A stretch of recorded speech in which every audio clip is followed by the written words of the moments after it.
Welcome to the Undisputed Podcast. I'm your host, Joy Taylor. On today's show, has Dak Prescott been the best player in the NFL this season? Plus, NFL insider Jay Glazer drops by to talk about the imploding Giants. And after another dismal shooting performance, should the Lakers be worried about Lonzo? Skip, Shannon, let's get to it.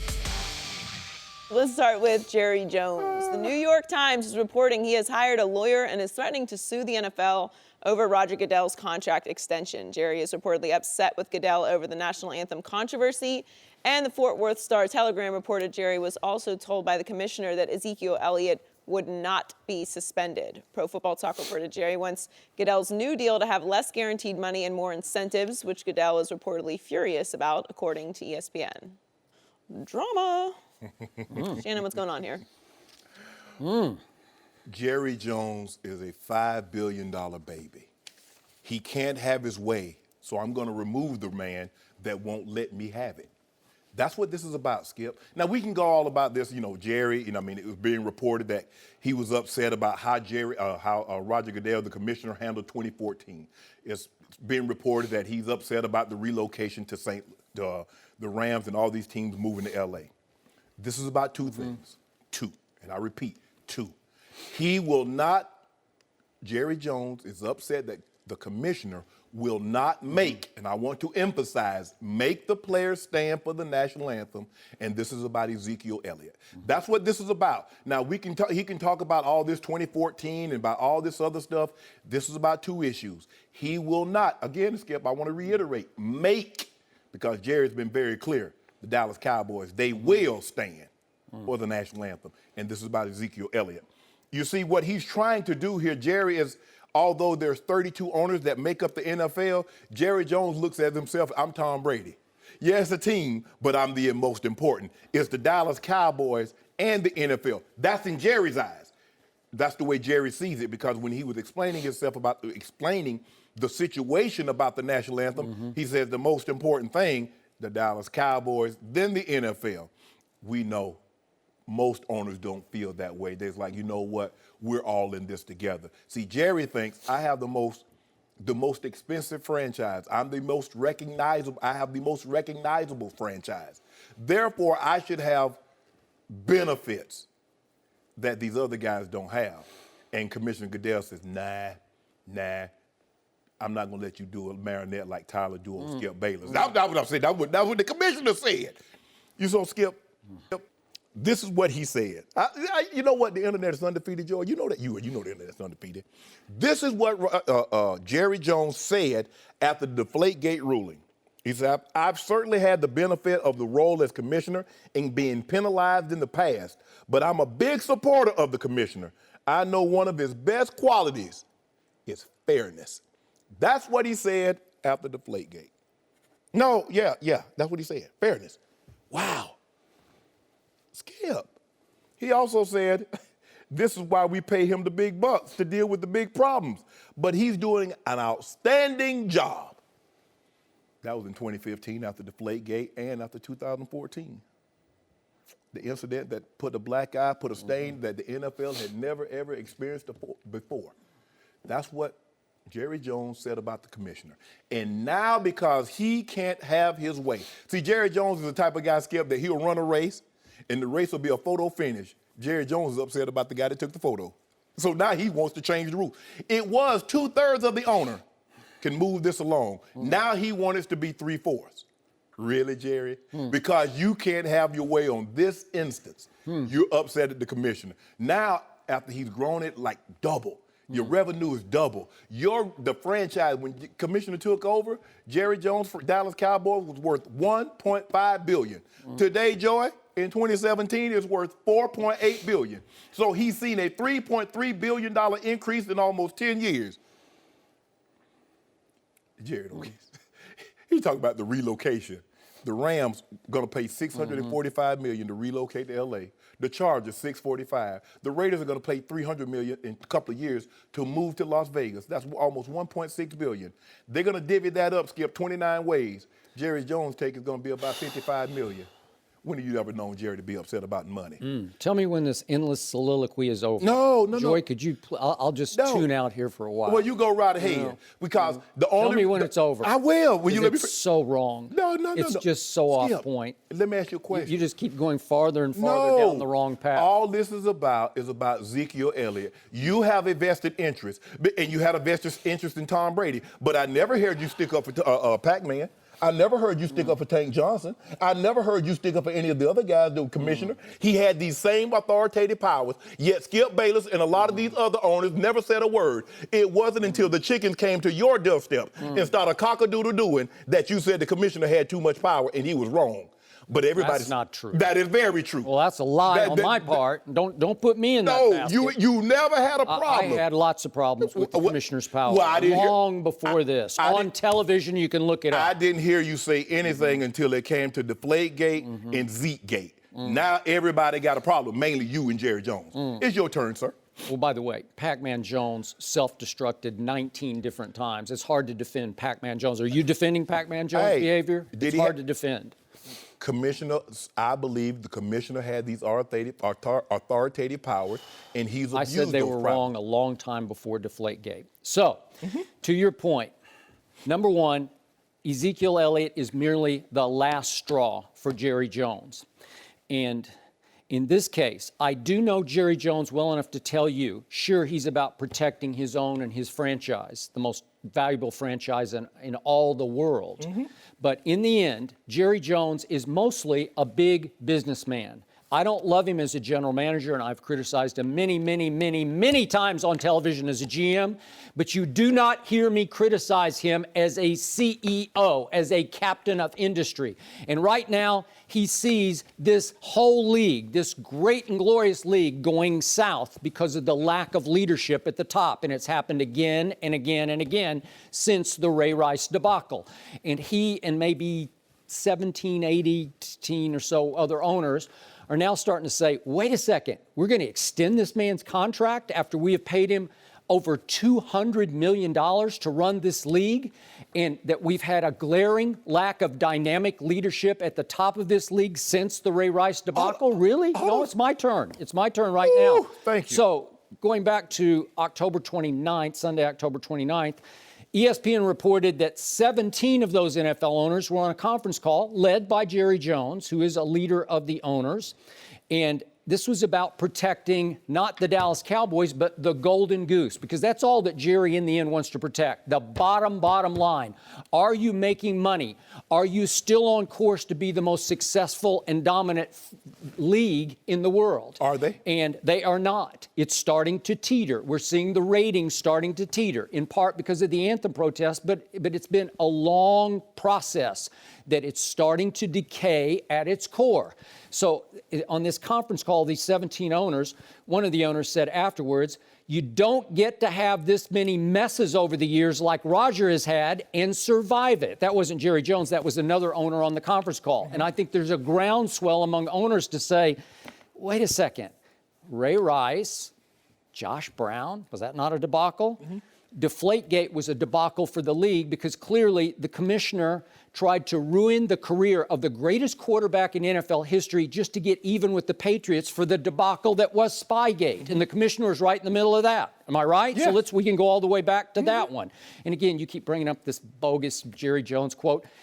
That was a show of unity quote. If you ask him at any moment, are you a league man? Are you behind the whole league? Yeah, I'm behind the commissioner. I'm behind the league, because he's going to give you the PR quote of, yes, I support what this league is doing. But in the bigger picture, he now sees that the wheels are starting to come off because he has been out front about the anthem protest. Has he not been the most outspoken owner against the anthem protest? Yeah. And I think we can all agree that no matter how much impact they've had, and I think they've had great impact, they've also had negative impact on the ratings of this league. I mean, my God, we even had Vin Scully tell a group in Pasadena this week that he will never watch the NFL again because of the anthem protests. The great Vin Scully.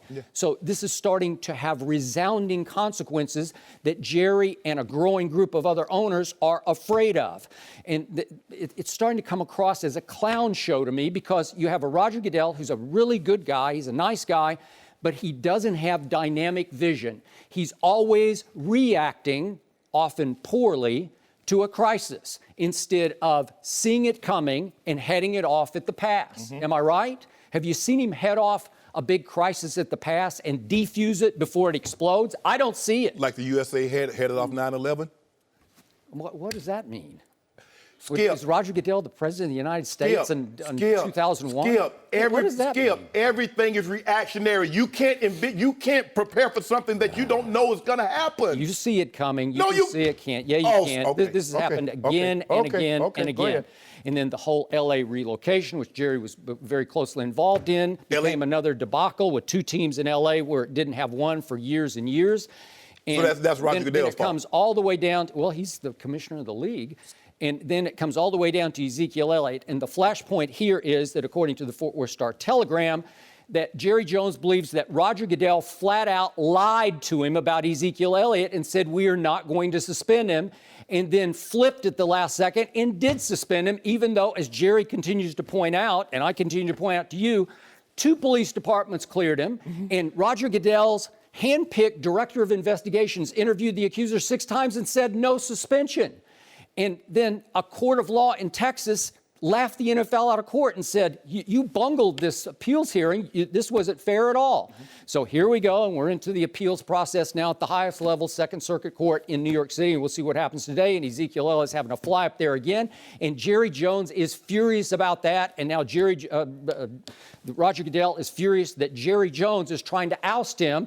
But I think it's for the greater good. This is the last straw, but the bigger picture is, I don't think you can defend this commissioner. I don't think you can defend his track record. This league has made money and won in spite of the lack of leadership at the top. If you don't mind, it's as simple as that. If you don't mind me asking, so what has transpired between May when the owners voted 32-0, unanimous, is Jerry Jones one of the owners, that Roger Goodell would receive this contract extension? So what transpired between May and now? Anthem protest. Oh, so they were not Went going. out of They were control. not. They were not going on last year. Okay. Well, I mean, it's just. Well, so let me ask you a question. What about oversaturation of the market? What about these Thursdays games? How has that played in the ratings? If I can eat something anytime I want to, it's not as appealing. It's not as appetizing if I only get it once a week or twice a week at the most. Okay, well, that could be put on Roger Goodell's doorstep also. Is he not the commissioner? Hold on. See what you did there, Skip? Now, when he's making the money hand over fist, anybody can do that. But now all of a sudden the ratings start to here's his fault. What about these 6 new stadiums that got built up under his watch? Anybody can do that too. I forgot. My bad. What about? So do you like him? Are you defending him? No, it's do not. You think he's a dynamic leader? Help me out. That was Joy's question was not about whether or not I like him. Well, I mean, do you want him to continue as commissioner? Jerry Jones says no. He says he's out. Okay. No, Jerry. But see, here's the thing. Jerry has 1 vote. Now, he's trying to curry favor, but I think the owners are going to see through Jerry because Jerry's only... Again, ESPN said that there's 17 on this conference call, so that's a growing number. What about the ones on the compensation committee that said Jerry Jones we will not even hear his voice? What about those guys? He was the ad hoc member, the 7th member of that what did they say? What did ESPN say about that? Well, they told him no because Arthur Blank leads the compensation committee, and Arthur Blank is a Goodell man. So now we have a huge split. It's starting to feel like it's about a 50-50 split among owners. Well, you're going to need more than that to put that is correct. Okay, what about these games that they play in London and the possibility that Roger Goodell says he would like to see a team? Is that visionary? Is it visionary? I don't know. It hasn't seemed to connect. Every team says we don't want to fly over there and have to play games over there, right? Okay, how about this here? It'll make money, but will it be at the expense of the product? It was 20 years before teams were playing in L.A. Home team had home games in L.A. Now we have 2 teams. Is that visionary? So do you like him? I want to know. Are you defending him? Because I don't like anything. Those are tiny things. I brought up all the flashpoints, the big ones. Do you like how he handled Ray Rice? I thought it was an all-time embarrassment for the league to say, well, we couldn't get the video. You're the most powerful league in the world, and you couldn't get the video? Seriously? Yeah. We're supposed to swallow that? And by the way, I'm not being 20/20 hindsight hypocrite here. I said Roger Goodell should have to go over Ray Rice. I said it many times on television publicly. How many years ago was that? 3 years. 2014. Okay. So I've been saying for 3 years, He's a nice guy who's not dynamic enough and not visionary enough to lead this league through all the crises it's going to get hit with in the 21st century. But I love how Jerry Jones is very critical now. But he had no problem cashing that check in April for $230 million. Do you see what's happening? This league is starting to head south. Oh, and we have seen this before where incredibly successful franchises or leagues suddenly went south, and you say, Rome fell. What happened? Because nobody saw it coming. We've seen it with big media empires. They fall, and you say, what? They got caught. They got blindsided. Jerry Jones is smart enough to know he doesn't want his entire league to get blindsided by the lack of leadership at the top. No mercy. This is Shannon Sharpe, and before the show moves along, a quick word about Home Depot and Husky Tools. They say in life there are no guarantees. Well, I'm here to tell you there just might be one exception. In 1924, Husky started making things for people who make things, and they did it with common sense. That meant adding function, never frills, and making tools that stood the test of time. 93 years later, Husky is still making quality-crafted, durable tools, and Husky stands by their hand tools for life, so they gave their hand tools a lifetime warranty. Like the Husky Ratchet, with a 100-position ratcheting design and a 10% longer handle than standard ratchets, or the virtually unbreakable Husky Flashlight with the ability to withstand a 30-foot drop, both guaranteed for a lifetime, built so you won't need it. Now that's a pretty sure thing, and to Husky, that's common sense. Husky, common sense tools since 1924, with hand tools guaranteed for a lifetime, found only at the Home Depot. No mercy. The Giants are terrible. They gave up 51 points in a loss on Sunday to the Rams. Now ESPN quoted two anonymous Giants who ripped their head coach, Ben McAdoo. One of these anonymous Giants says McAdoo has lost this team. He's got us going 80% on Saturdays before we get on a plane to play a game. It's wild. Change our off day. He's dishing out fines like crazy. Suspended two of our stars when we needed them most. Throws us under the bus all the time. He's ran us into the ground, and people wonder why we've been getting got. We're joined by Fox NFL insider Jay Glazer. Welcome back, Jay. If ESPN says it, it's got to be true, right? Yeah, change the 80% to something else then. Okay. What are you hearing in New York? No, look, here's the thing. Ben McAdoo, a year ago, when he first came in there, all these players were like, we thought he'd have a hard time commanding the room, but man, he doesn't. It's changed everything from Tom Coughlin. We're so relaxed with this guy. He commands the room, and all of a sudden, a year later, because some of the personnel moves they've made hasn't worked out, now all of a sudden, he's changed. You don't suddenly overnight become a dumb coach. Right. It doesn't happen, right? You don't go from 1 year like, oh, this guy's a smart coach 1 year, and the next year he just, got hit in the head 9,000 times. So I think more than anything, you got to look at a lot of personnel decisions in there. You got to look, starting with Jerry Reese, the general manager, the people he brings in there. You still got to bring people in are going to fit together. And he hasn't done that. And it didn't really address the offensive line, which they really knew was the biggest problem over there. And whenever things are going bad, I can find two anonymous sources to say anything I want about any team out there, anything at all. It's real easy. Now, are they imploding? Yeah. It's bad, huh? It's bad because here's the thing. Even in the worst of time, the worst the Giants have ever been, they had a quarterback named Dave Brown. And it was a horrible offensive defense versus defense rift. Awful. I mean, it was the Hatfields and the McCoys. It was really bad. And even at that time, guys weren't getting suspended for leaving. Guys weren't getting ticked at the coach and walking out.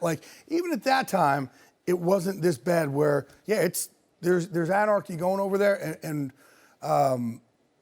you got one guy over there kind of bringing everybody together, and that's Justin Pugh. And, you have a guard who's the one guy that maybe they'll listen to. They need more than that. Yep. I'm not surprised to hear this because there were high expectations. A lot of people had picked the Giants to represent the NFC in the Super Bowl. Sure. And anytime you have high expectations and those expectations aren't met, there's going to be some frustration. Offensively, they have not underperformed. As you mentioned, Jay, the offensive line has been terrible. Odell is out for the entire season. Brandon Marshall wasn't playing well even before he got injured and now is out for the season. Yep. Defensively has been the biggest underperformer. Considering what they were last year and what they are this year, they've made no significant changes. And they didn't need to, but there's no reason for them to fall off and be like they are this year. For me, Skip, I've gone through a situation like this, and let me tell you what happens is that once things start to go bad, the first thing, the coach, he find me. And see, here's the problem. Players like consistency. If I was late for a meeting last year when we were winning and you didn't find me, don't find me now, because the reason why we're not winning isn't because I'm late. Because the reason why we're losing was because I'm late. Because when we was winning, I was showing up late and you didn't have a problem with it. Guys like consistency. But here's the thing. If guys don't believe in him, or they only, because remember, he came on, they only saw him as an offensive coordinator. It's hard to have that kind of transition there. But he did it last year. I know. They looked at him last year like that, so they got the respect last year. Those guys got to look inside themselves. That's the way I judged it. Skip, for me, anytime a coach got fired on my watch, Shannon Sharpe didn't do his job. Yeah. Not enough people think like that. It's him. He calls some bad plays. He doesn't know how to manage a team. I think guys need to look at themselves. Why is this guy on the hot seat? Clearly, because last year he was on the hot seat, but I said at the beginning of the year, with the expectations they have, Jay, if they don't make the playoffs, I don't believe he's not keeping this job. I think the place is so messy right now. But again, the one thing, we're not talking about Jerry Reese, right? Oh, yeah. You got to build that team from within. And draft pick wise, there was a period there a few years ago, and it went on for a few years, where they were the worst drafting team in the NFL. And when he fired Tom Coughlin last year, when they moved him on, whatever you want to call it, he came out and really, I had mentioned about the draft picks, and he got very defensive. Says, "What proof is there? What proof is there?" We're looking at it's called Google. It was just invented, you know? I mean, what proof is there? And they're not able to build that foundation with all these players. They don't have 9-year vets over there and 8-year and 10-year vets that you could really build a great team around. Has he done better in the last couple of years with Odell Beckham's of the world? Yeah, Landon Collins. Absolutely, right? Landon Collins. But, man, they have whiffed so much, and they weren't, even the draft picks they have in the last few years certainly weren't good enough to build this great foundation. Yep. For the record, yesterday, Landon Collins and DRC did publicly defend McAdoo. So just, that was public. And DRC was suspended by one Ben McAdoo, so that says something. And for the record, Jerry Reese, about 2 weeks ago, did publicly take he said, blame me for all this. So he did an about so that's about 5 years too late, though. I got you. But at least he saw the handwriting and finally said, I can't defend myself anymore. Right. Blame me. And I don't want to be 20/20 hindsight hypocrite here, because I said last year I wasn't very impressed with Coach McAdoo last year. And I wasn't very impressed down the stretch last year with their offense, because remember, they were averaging 19 points a game, but they kept surviving. And then you got to go fix 19 points a game. And you got to fix it in the offensive line, and he didn't address a soul in the offensive line. They said, no, we'll come back intact. Really? Yeah. Okay. And I got to tell you, as much as I like Eli Manning personally, I'm seeing him starting to hit the wall. He's what is he, 37 going on 38 now? And I'm seeing a guy who's he's been banged around. Not that he's been hurt, but he's taken a lot of hits, especially this year. And I'm not seeing the Eli who played at a much higher Pro Bowl-like level before. I think he's starting to hit the wall. But would he not hit the wall if the offensive line was able to keep him intact? And obviously now it's not fair, because you lose your 2 receiver. Yeah. And also, look, we talk about Eli. Look at the other quarterbacks in that class, right? Phillip Rivers, Ben Roethlisberger a couple weeks ago was talking about retiring. He was? One of his personalities was, So, That's true. Of course, they're not going to be at that same level. There's only one Tom Brady who just gets better as, the days go on. But it's interesting. I think it's actually easier to excel now later on in the NFL, because the way the players come in nowadays, they all think like, I'm famous, I'm good. They think famous for being great, and they just don't work as hard as guys like you did. And back in the day, you had to grind just to make the Pro Bowl. Now guys are blowing the Pro Bowl up, right?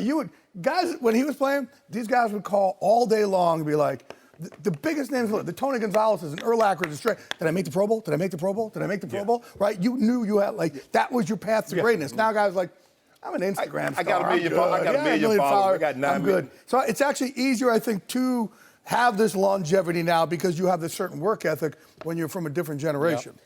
Back to anonymous quotes. You've used them before. I've certainly used them before in my time as a journalist. And I don't know what your issue is with them. I don't have a problem with it. Okay. I think they're good. They serve their purpose. As long as they're accurate, I'm good. They do serve their purpose. And I'm pretty sure these anonymous quotes via ESPN, I'm pretty sure they're straight from the heart of how those two players, correct, as cowardly as they might be, perceive their situation right now. And here's the thing. Guys talk at anger. No doubt. Right. Easy, right? Yeah. You got 53 dudes in there. Like I said, you can get anybody. I can go to 53 guys. We can get whatever kind of we want to. But is there frustration there? Absolutely. Yeah. 1,000,000%. And even, look. What, they got one win? There's been great teams who get frustrated with their coach. There's any family. You spend more time with your coach than you actually do with your real family, right? So any family, you go through issues, right? We go through different things where we need different therapists. They don't have therapists they can go to. They got to be each other's therapists. That's why you have players-only meetings. That's what the therapy. That's why they have these team meetings where you try and lay it all on the line. They become each other's mental health experts, as crazy as that sounds. I got it. And in the end, I think the media deserves some blame for overrating this team and building expectations it could not live up to. Because I'm look serious. Look at the defense. And then you think they got the media. They got Brandon Marshall. They drafted Everett Ingram, and you're like, man, they're gonna be the deal with. Yeah. But No running back, no offensive line. Okay. That's it right there. The O-line. Well, be sure to check out Jay and the Fox NFL Sunday team from Naval Station, Norfolk on Sunday. No mercy. The Cowboys take their 3-game winning streak on the road against the Falcons Sunday on Fox. During that streak, Dak Prescott has 7 total touchdowns with 0 interceptions. Yesterday, Jerry Jones said the coaching staff is raving about Dak. Let's take a listen. He's playing right now at the highest level of anybody they see in the NFL. The main thing is that they comment that he's maybe as mentally tough and as mentally into it, or least discourageable with a bad play than any player they've ever seen. We're joined by FS1 NFL analyst Eric Dickerson. Good morning. Eric, do you agree? I think he's playing very, very good football. Is he playing the best of any quarterback? That's debatable. I mean, right now I think you're big on QBR. His QBR rating is 80.5. He has 4 rushing touchdowns. I think he's tied with Cam Newton. 16 TDs, 4 interceptions. I mean, even you talking about his mental toughness. Let's go back to last year. I thought even last year he was playing great. So this year, I think he's more in command because he feels more comfortable. I think people are supporting him more. But last year, I always kept doing this. It's Tony Romo. It's Tony Romo. You don't have to worry about that now. So to me, I think he's playing great football. I wouldn't say he's playing the best of any quarterback, but it's hard to. Carson Wentz is playing better. I know. Tom Brady's playing better. Drew Brees is playing better. Jared Goff is playing better. When you go into the game, you say, let's stop 21, and we'll worry about number 4 later. But let's stop 21 first. Dak is just another guy, says Shannon. I didn't say CJ. That's what you said? No, he's not. He's not just another guy. No, if you take Dak Prescott away from this team right now, they're going. Let's say you take that. You need both of them. Yeah. You need your left hand and your right hand. Well, guess what? We might just find out pretty soon what might happen when you take 21 away. And guess what? what? You might find out today. Yeah. That's what I'm saying. And guess what you're going to say? If they don't win, I'm going to say whatever happens. I'll say what happens. Just like we got Sean Lee back. Exactly, because you lost because Sean Lee wasn't there. Yep. Well, he's playing now. Gurley wouldn't have caught that pass.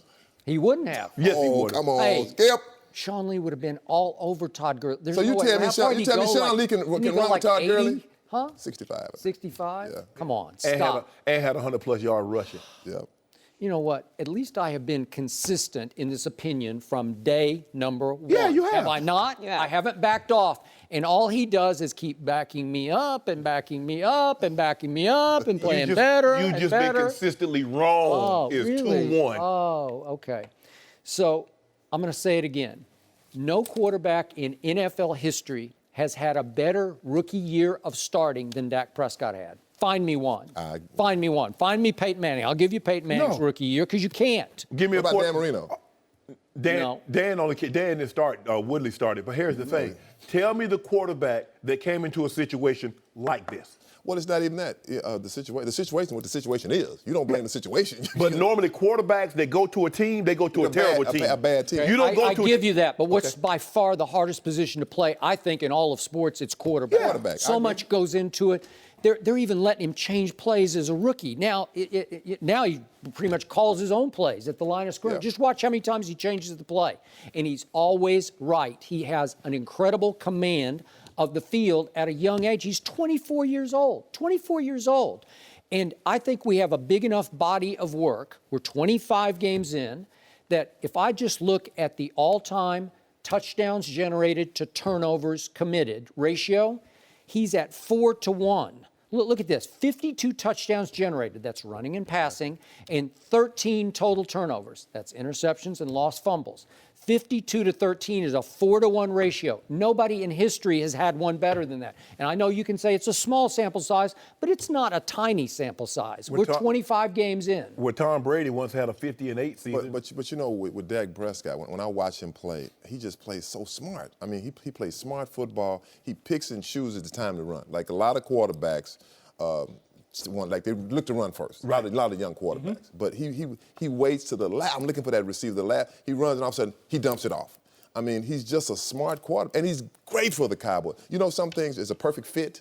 He's a perfect fit for this football team. He really is. I mean, but he's not a perfect fit for the social media age because he doesn't have a wow factor to him. He's not all over Twitter and Instagram. He doesn't post cartoon fists on Instagram. Stop it, Skip. Well, I'm just saying, it works. I give it up. Hold on. Did the whole world not stop for the cartoon fist? But here's did we all not try to psychoanalyze? The dude is in his second year. Yeah. Let him get about 5 or 6 years. Tom Brady's on social media, jumping in the water, posting pictures in a hammock. We don't even talk about it. It's like silly stuff. But it's boring. It's boring. It's boring. Yeah, they want you at the club with the bottles and all that. Like your boy. Like your boy. Yeah. But here's the thing. Here you go. Oh, you talking about a perfect match? I know a perfect match. What's a perfect match? Who is it, Joy? Don't Me and old Nikki. Don't I call her Nikki. Who? You don't mind if I call her Nikki? Nico. Now, since we're going there. No. Shh. Okay. Keep that. Go ahead, Skip, make your point. I did talk to her yesterday. Okay. So here's the point. For years, I was imprisoned by Tony Romo. And I loved a lot of Tony Romo because he was exciting for all the wrong reasons, because he was high risk, high reward. Dak Prescott is low risk, high reward, right? Because it's what he doesn't do that is so great, because he doesn't turn the football over. And it's huge because you can have 2-1 all you want. 2-1 coughed it up in Washington. He'll cough it up occasionally. But the quarterback, the guy who starts the whole operation, the juggernaut going forward, who has to make all the key decisions on the fly, number 4 does not make mental or physical mistakes. I mean, every once in a while, but he's not consistently that guy. And I thought it was so fitting and telling. Tony Romo is doing the commentary on CBS, and Dak Prescott gets sacked. It's 7-3 on Sunday near the end of the first half. They're backed up. They're in jail. It's 3rd and 15 from the 13-yard line. And Jim Nantz says, Tony, what would Jason Garrett usually tell Scott Linehan to do here? Oh, he hand it off and go ahead and punt the football and try to get to halftime. And what did Scott Linehan and Jason Garrett allow Dak to do? They said, you know what? Drop back 7 steps and rifle it over the middle into potential traffic and trouble to Des Bryant for 21 yards, and they're out of jail. And on the next play, he breaks the pocket and rolls right and throws it off 1 foot, 56 yards, right on the button to Terrence Williams. And all of a sudden, they're not only out of jail, they're in business. And then it goes 1st down, 2nd down, 3rd and 10 from the 10. And what did Dak Prescott do? Pew! Escapes the pocket, runs through the pylon. I thought he hit the Jets, man, because I didn't think he was going to make it. It was like effortless speed. He's 240 pounds. And all of a sudden, it's 14-3, and it should have been 14-3 at halftime, except for the Hail Mary. The play. Let me ask you, did you think that Dak was that guy in his first year, say like after week 4 or 5? Yes. Did you? I told him after the preseason. I said it in preseason. When I saw him You were there. It was at the Coliseum. I said, who is this guy? Yeah. Did he not look like a man? He reminded me of Warren Moon. I'm like, who is this guy throwing You know what? the ball? There is a lot of Warren Moon in him. It is. I mean, he runs better than Warren, but they throw the ball. I know you might not like it. Hey, ED. Man, come on now. You got to call. Come on. You got to call like you see it. You know, come on, Stir. Come on, you got to give it up. You got to give up just a little bit. Come on, Shannon. That's my favorite. You got to give it up. I will give it. Yeah. Every time I'm in public with him, somebody says that. Sterling. Sterling. I'm Skip. Oh, you like it?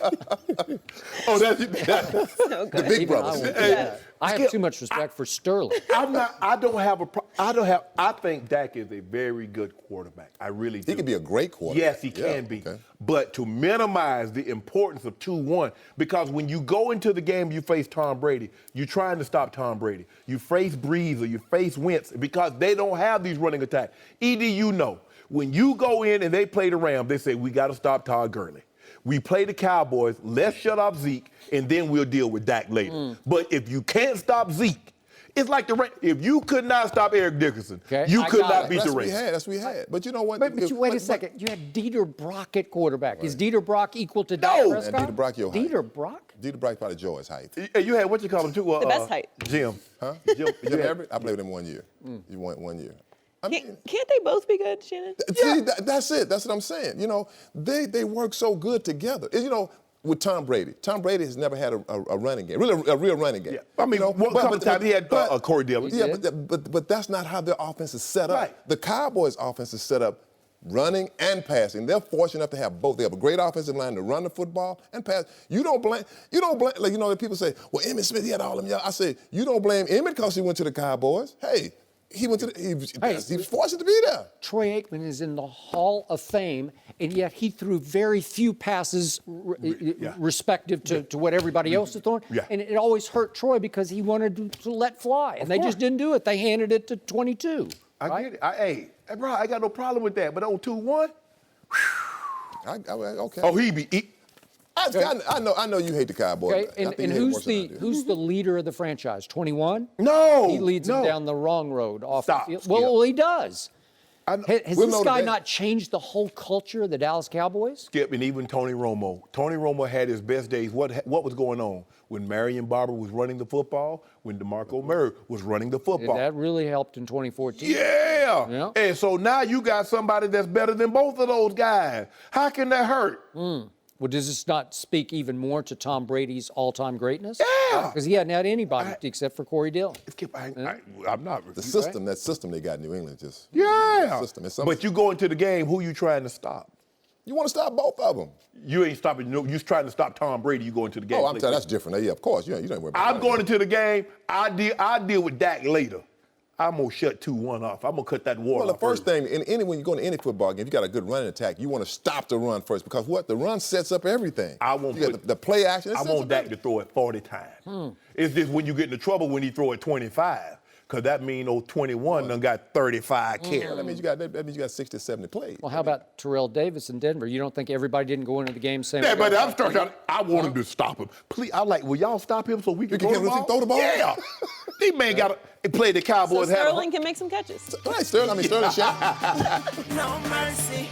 The Celtics showed the Lakers why they have the best record in the NBA last night with a 107-96 win. Kyrie Irving showed off his dribbling skills and scored 19 points as the Celtics won their 10th straight. Lonzo Ball had another poor shooting night, making just 4 of his 15 shots. Let's take a listen to Lonzo on his shooting struggles. How hard has this been for you to struggle a little bit? I mean, you know, certainly tonight, not the game that you're used to. You're driving, you're having trouble scoring in there, and they're telling you to be aggressive. How has this been for you? It's a long season. Just got to stay positive and keep putting in work, and then, it's going to show for itself. Obviously, right now, I'm making no shots, but I'm going to keep shooting. Is it reps as much as anything shooting? Because you shot it well at UCLA last year, and people didn't think you would. So what's the difference? Is it 3 I think points? it's just in my head, to be honest. I mean, I know I can shoot the ball. Shannon, how concerned should the Lakers be about Lonzo? Well, I think the thing is, Joy, it's still early. I think the expectations for Lonzo Ball coming in were too high. I think so many people saw him as being the next Magic Johnson, and I was always thought he would be the next Jason Kidd, and that's not a slight. Jason Kidd is going to the Hall of Fame. I believe next year he'll be eligible, so that's not a bad thing. The guy that finished his career as the number 2 assist man in the history of the NBA, he was an All-NBA player. He was All-Star on multiple occasions, all defensive teams, so that's not a bad thing. The thing is, Skip, is that his shot isn't typical. So he's going to be more prone to poor shooting nights. He's not a volume shooter. He's not an efficient scorer. So in order for him to get his percentages up, he's going to have to be more selective in how he does score. You see, the thing is with Giannis, the Greek Freak, is that he doesn't shoot the ball well outside, but he can post you. He can get to the rack, and then he can get to the free throw line. Again, last night, no free throws for Lonzo Ball. LeVar, did you see this stat line? He led him in minutes. He led him in shots. And so he's going to struggle, Skip. I just believe this year he's going to struggle because of that shot, the unorthodox of it. Can he get to be, and we looked at point guards, and Magic Johnson was an aberration. I think Magic shot over 50%. John Stockton shot 51%. So I said, okay, let him be Jason Kidd. Can he get to 40? Skip, he's under 30% right now. Can he get to 40? Can he get to 42, 43? And still be able to distribute the ball like we know he can do. If he can do that, Skip, I think he'll be fine. He's going to have his lumps. He's going to have his growing pains this year. I'm not overly concerned, but he's going to be prone to nights where he doesn't shoot the ball well because that shot is so unorthodox. So the consistency is not there, but I'm not overly concerned. But I don't expect him to be Magic Johnson. Okay. So I want everybody to remember he was facing the #1 defense in the NBA last night, and it was locking up and locking down to start that game, especially in the first quarter. I want everybody to remember that he was being guarded by a player in Kyrie Irving who is currently ranked 6th overall in defensive efficiency in the NBA. He's having a hellacious great defensive year in spite of his reputation. And I want everyone to remember that Lonzo just turned 20 years of age, and he got booed last night every time he touched the basketball by a Celtics crowd that didn't love it that he would not work out for the Celtics before the draft. And I want everybody to remember that Luke Walton said before the game that he considered not letting Lonzo play because his parents, as we all know, are over in China, where his younger brother now faces a shoplifting charge. So, given all that, I thought he played okay last night. It wasn't a great line, but 9 points, 6 assists, 5 rebounds, and he did block 4 shots. That's pretty good. And he blocked Kyrie big time one time. And the point is that I don't think he needs to change his shot. He shot it really well at UCLA, where he made 41% from 3. Obviously, the line's a little bit closer, but it's not the unorthodox shot that's troubling him. It's his father. I'm sorry. I'm putting it all on LeVar's doorstep because I'm going to say it again.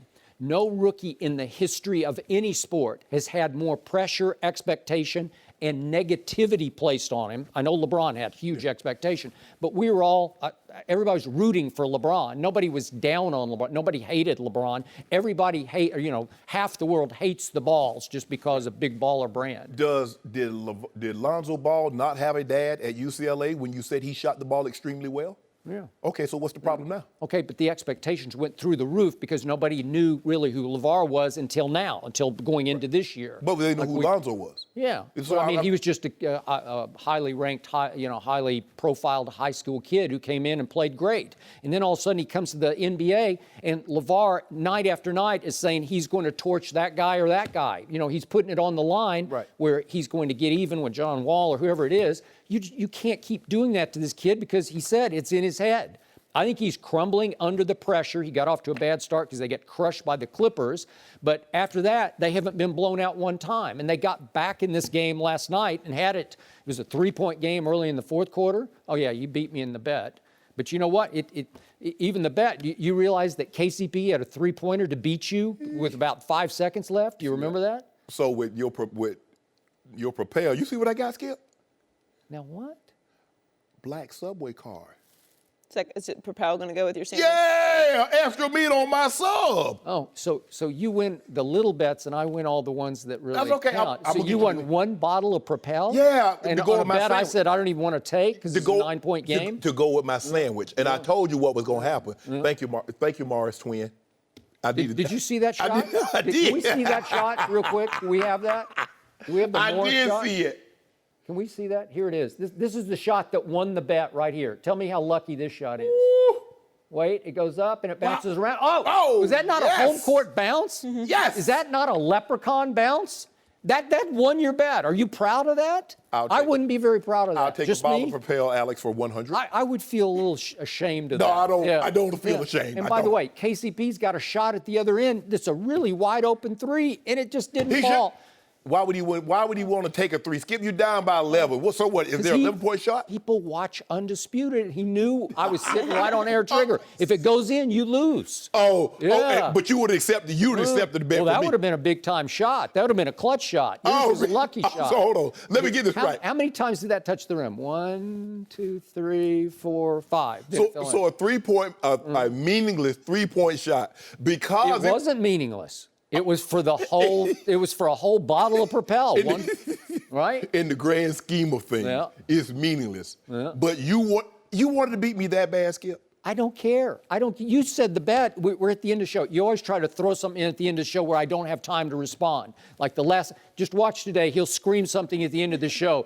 Some criticism. I won't do it. You will. You scream it out because you know I can't respond because we're out of time. We're literally going to Colin's show, right? Oh. So you throw out this bet, and I'm like, I don't want to bet on it because I don't want to root against Kyrie Irving, and we're going to talk about Kyrie later in the show, but he's I think I might get me a foot long with extra meat since with my card. I think you should eat hearty right now because the Celtics are going to eat hearty all year and at the expense of your Cavaliers. I don't really worry about them. Yeah. You know what? That game reminded me of last night? Because Kyrie again was 0 for 7 from the three-point line. Kind of reminded me of Game 3 in the NBA Finals. Really? Joy, we were right there. He went 0 for 7 from three-point line. Did you see some of those Globetrotter shots he pulled off? When the game got a little tight, he just said, I got this. And I was on the phone with my homeboy last night up in that. He in Houston right now. He said, I remember a performance like that. Happened like 6 months ago. Who won the game? Who won? Yeah. He said, I remember that. Bricking three-point shots. So back to Lonzo Ball. Here's what he's going to have to learn. What? At 6 feet 7 inches tall, trust me on this, he can get to the rim at will. Anytime he wants to on any defender, he will be able to get to the rim. So they're pushing him to be more aggressive. I've been pushing him to be more aggressive. And last night, he was starting to take the ball to the basket. But what was happening at the rim? He goes a little too cool. He goes a little nonchalant. He's forgetting he's not at UCLA anymore. Yeah. In this league, you have to finish with urgency and you have to finish strong because there are going to be hands above the rim. Everybody will challenge you at the rim. They will challenge you at the rim. And he's always just a little bit short because he flinches at the rim like, somebody's there. Ooh, I got to pull my punch. It's because you're a little too cool. Just go, man. You're going to have to let it go 1,000 miles an hour. The way you bring the ball up the court, you have to finish that way.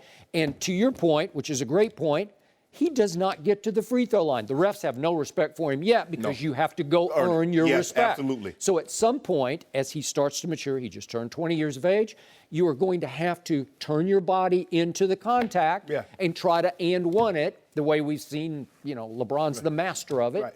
It's just how you play. This is big boy basketball, and he's not yet a man. Well, you saw it, Skip. He went to the rim, and Marcus Smart blocked his shot. I'm like, dude. No, you can't let it happen. You got to try to flush that on him. Or you got to turn into him and just draw the contact. Right. Get the hard body foul. I don't know. There's a way to get to the free throw line. In all these, what do they play now? 11 games, he shot 13 free throws. That's pathetic. Yes. And the thing is, Skip, since we criticized him, well, you did, because he didn't take enough shots. He was 0-2. He's averaged 14 shots. But Skip, he's shooting 23%. Okay, but on that, I'm going to say keep shooting. They'll fall. Do you know this season? I know his history. In these 11 games, he's shooting 25% on jump shots. Okay, so that's 11 games out of 82 games. Yeah. I'm not going to bet against it. But here's the thing, though, Skip, and all shooters say this: we need to see the ball go in once. Well, if the ball is not going in on your jump shots, what do you need to do? Get to the free throw line and see the ball go in real easy, and then maybe you get a rhythm and catch fire. I completely agree. But if you just keep shooting and you're not trying to draw contact and you're not getting to the rim, the referees, especially for a rookie, the refs are not going to bail you out. Mm-hmm. So, thanks to his father and thanks to their MO before the draft, he gets booed every time he touches the ball. You think that's a fun experience? You think that's pleasant for a 20-year-old? They boo you because boo is the ultimate sign of respect. I got it. They boo us, Skip. Yeah. Especially me, because I be hammering you. A bust Skip up is trending. That would be the ultimate cheer. No. I'm the one who gets booed. No, I get booed. You never get booed. You're in the perfect. Him up. You're in the perfect position. Everybody's rooting for Shannon Sharpe. I don't need to. He never wins. I bust you up. And they want him just to win one topic. Everybody, I be at the gas station now. I was at that gas station yesterday. I just purchased for Nicole. Man, they hollered out the window, Uncle Shay, you bust him up again today. I said, yes, I did. Wow. Hollering out the window. Yeah. And it's always by your view of it. Like, I'm just telling you what to tell me. You holler it first out the window. I bust him up again, and they'll go. No, I'm pumping the gas. You got him again. You bust him up good today. I was like, I appreciate it. Got him again tomorrow, too. We'll live in your fantasy world. It's okay. That's all right. I appreciate that propel. Get me a big old sandwich. Yo, would you like an extra meat sub? I get the thin bread. Okay, well, that flat bread. Oh, I got enough on this Just card. for the record, I didn't give you the black card. Or No, whatever it is. Subway gave it to me. You want one? No, I don't. Okay, I'm good. No mercy. The Celtics have looked like the best team in the NBA so far this season. They won their 10th straight last night, beating the Lakers, led by Kyrie's 19 points and amazing dribbling skills. Boston also held Lonzo Ball to another poor shooting night. He made just 4 of his 15 shots. We're joined by FS1 NBA analyst Jim Jackson. Welcome, Jim. Good morning. What's up? Morning. How good? Jack. What's up? Some of that yak. Get some of that yak. You know, Skip. Early in the morning yak. I'm gonna invite you over too, Skip. I don't belong in this. You belong. Skip, you got to show your face. Oh, you put ice in it or not? Oh, you I let that warm. Just let it warm. Okay. Can you believe what we're talking Okay. about? I know. Skip, you got to. I just need you to support your boy. I do. In every way, yeah. Everything, yeah. But I'm not even going to get into it. How good are the Celtics, Jim? Pretty good. I mean, this move for Kyrie is not looking too bad right now. Huh? You think? Yeah. The beauty, the thing I love about this Boston Celtic team, they're averaging about 23 assists. That means they're sharing the ball. Mm-hmm. They're probably, if you look at from a defensive perspective, Marcus Smart is probably their best one-on-one defender. Mm-hmm. But schematically, how Brad Stevens has them in different positions on the court, kind of like San Antonio, it's hard to beat them, from an offensive perspective. Yep. I love the way they play. They have a really good mix of youthfulness, with Tatum and Brown and those guys, but also Marcus Morris is going to play a big role. You saw Aaron Baines, what he was able to do, 21 and 8 last night. But it's just the mindset to me of how they play. They embody what Brad Stevens wants you to do, which is, first of all, you're going to have fun. Yeah. We're going to play hard. Right. You'll share the basketball, and you're going to be excellent teammates. And when you do that, you have a chance to win. Now, it's still a long season, but I do see these early games as very important to continue to build towards something special. Unlike you see the struggles with OKC and Cleveland, you say they can kind of go and stay that time, they can get over it. These are very important games at the beginning of the season for this Boston Celtic team to put themselves in position for the playoffs. You starting to worry? Starting to sweat? No. He's not. But moving forward, but Kyrie's gonna have to play better. I mean, he's shooting the lowest field goal percentage since LeBron came back to Cleveland. He's 8% down from three-point line. So, I mean, he's going to have to pick that up, Skip. He can't shoot the way he's shooting the ball because these games, they're going to get a little tougher. I mean, come on. Did you see him close at Oklahoma City the other night? Okay. When it's time to close, when it's time to make those shots, they seem to go in. I saw LeBron do that dream shake on Giannis. You saw that, Skip? I saw him hit 57. In the post? I saw him hit 57 on the road. He did. Yeah. In regulation. Kyrie needed overtime. What's their record now? Hey, look, we ain't worried about no record. Oh, wait. I have to hear for a whole topic about Dak Prescott. We ain't worried about no record right How now. about the W's and the L's? What do you serve at your restaurant? I'm closed. I'm closed for lunch. I'm closed. Really? You know the difference, though? LeBron made it so much easier at times for Kyrie. Easy.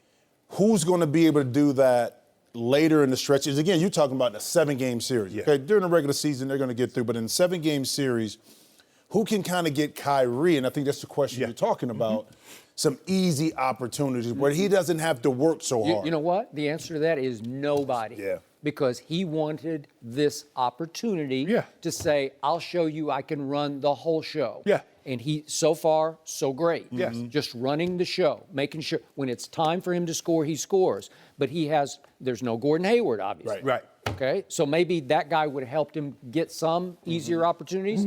But I doubt it because he is now a true point guard because he split that with LeBron. In fact, correct. I thought he was Kyrie was the 2 guard. 2 guard, yeah, Right? with LeBron. Okay. Here's the thing, but Kyrie also said he got looked upon as a guy that just was isolation. He didn't want to be viewed as that, as a guy that just went ISO all the time. Now, in Boston, a lot of times the ball gets swung, and then he can go. Right. That's a big difference in coming down, spreading the floor, where the defense is set, you're going one-on-one. So I do think that'll help him a lot more in stretches when they play some of the tougher teams in a playoff situation where now he's able to catch the ball on the swing when guys are penetrated. But again, he's still missing that one person with him Will it be Tatum? Later on, he's still young. Jaylen Brown, Right. we don't know. And that's what makes them so good defensively is they got a lot of young, Yes. athletic guys. The Jaylen Long, Brown, the long, Jason Tatum, Marcus Smart, all the Roziers, all these guys can rotate multiple times and never miss a beat.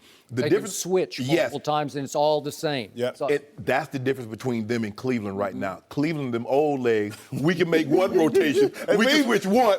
The second time, we might not get there in time. Hey, you swing the ball, I got you. But guess what? When they swing it one more time, the guy's wide open for a three. Yeah. And what you're seeing a lot of times, too, the big guys posting in the middle, they throw him the ball, and then he finds the guy cutting to the basket, or he finds a guy wide open on the wing. Give the Celtics a lot of credit. They're playing extremely well. Started 0-2, 10 straight ball games. They haven't done this in a very, very, very long. They hadn't won 10 straight games in a very, very long. Even with the great Celtics of the 80s, they didn't win 10 straight. So with that being said, Skip, Kyrie, he earned the right. He wanted to be the captain of his own ship. He had earned that right. I had no problem with it. well, most people did. No, I don't But, but people can understand this. Some guys are just not built to be number two. Right. I don't care what it is. Like Kobe is an alpha male. He's not going to be comfortable being number two. Right. Kyrie is in that situation. As much as he loved LeBron and the situation at the time, Right. he knew deep down inside, intrinsically, he couldn't just deal with being the second fiddle. And there's nothing wrong with that. Right. I mean, some guys just feel like that. Deal with all the La Drama. I mean, because there's La Drama every night. Is there not La Drama now in Cleveland? Magic Johnson said, instead of me worried about being number two, I'm going to worry about these championships. Let me get these things with old captain, old Kareem Abdul-Jabbar throwing them sky hook. Hey, what you need, Cap? You need 10, you need 20 touches on that block? Get on down there. I get it to you. Okay, well, I admire number 11, Kyrie Irving, for saying, you know what? I don't care. I'm out. I'm sick and tired of all things LeBron, maybe being number two, but also just all the diva drama. It's every night with LeBron. LeBron is fueled by it. Kyrie was not fueled by it. So as Chris Broussard said, and he's close to the family and the team, and that Kyrie is the happiest by far he's ever been. Well, why wouldn't he be? Because he's in Boston. His father played for BU, for Boston University, and he was in the stands last night. I also thought it was significant that ESPN asked the father last night if he would be interviewed. And that father, who was sitting in like the third row, said, no, it's my kid's stage, right? Yeah. Oh, that's interesting. Yeah, like Gloria. Gloria don't be talking in front of the camera. You don't see her all that tried to steal LeBron's shine. Well, you know what? That is true. Maybe she did a little. She didn't try to steal a shine. She talked some early, but I think he made it put the clear. kibosh on that. He put the big kibosh on that. You like that big house mama? Yeah. Okay then. Okay. We're talking. Okay. That's how we. That's all you got to do. That's something you got to pull a power move. I got to tell you, I believe LeBron James is starting to get a little nervous about what Kyrie is doing with that team in Boston, that young team, and that young coach who we were talking about, Dak's arc. That coach is on an arc to become one of the top, if not the best coach in the league. He is really good at what he does. Yes. Right? I wish we had him. Well, you know, he's a butler. Ty Lue. Give me Ty Lue. It was a thing called the Butler Way. It was a reason why they were successful. And it's the same kind of formula here at Boston in regards to how you're going to play. You're going to play hard, you're going to play smart, you're going to share the basketball. Yeah. You're going to do all the little things that sometimes don't show up in the stat sheet, but that's how they play, and they're going to support each other. So that's, I mean, I love Brad Stevens. It's easier to play that way when you don't have a de facto guy.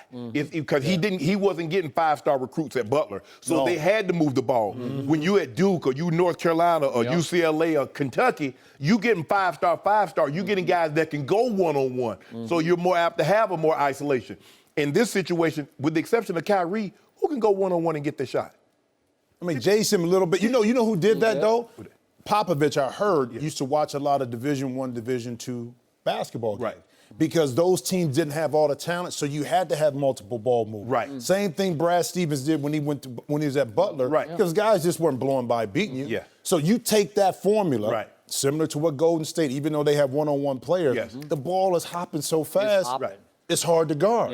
And then when you got that old 7-foot assassin, that's what made it that's what made him unstoppable. Because there's no doubt in my mind and yours too, Skip Bayless. You know what would have happened had they not had KD. By the way, speaking of 7-foot assassins, as my guy Tyler Korn will attest, once upon a time back in the day of the Spurs dynasty, there was a guy named Aaron Baines on that team. That was my favorite unsung San Antonio Spur. And now he's bounced around from Detroit to Boston. And last night he scored a career-high 21 points for the Boston Celtics. That's a big old dude, You know too. what? He's a big old Australian You see Ingram get lost on him a couple times? Yeah. And he's skilled, and he is absolutely fearless. He will bang bodies in the lane. And that is a valuable piece to their puzzle because he will give you, last night he had to play because Horford didn't play, but he's going to give you 12, 15 really strong physical minutes. And that's the thing. Ingram trying to get around him. Ingram like a little old boy. Man. He's like, get out of here, man. I was like, come on, Ingram. But don't worry about it. We got something.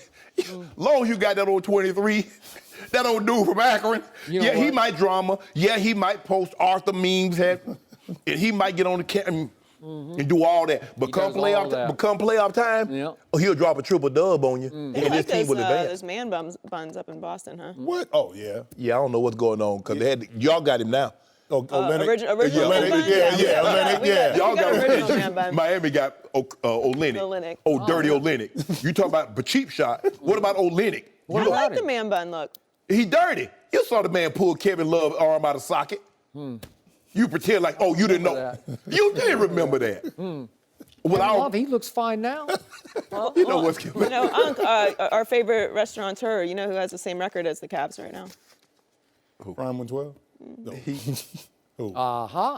But you know, hey, y'all. It's a short menu, right? It's little. Yeah, that's okay. Why they on you, Shannon? You something. gotta stay with it, bro. Just stay with it. Just stay with it. Hey, you can't change. But you know the gas station. I got me a gas. Oh, you got your gas station though. Bought a gas station in Beverly You Hills. didn't hear about that? There's only one person that can get free gas though. She got her own code. Yeah, you see in that? Did you see in that dress with that little dog? That cheat code. Jim, thanks for joining us. No mercy. Thanks for listening to the Undisputed Podcast. I'm Joy Taylor. Join us again same time tomorrow morning, 9:30 Eastern. We'll see you then. Fox Sports 1 of 1.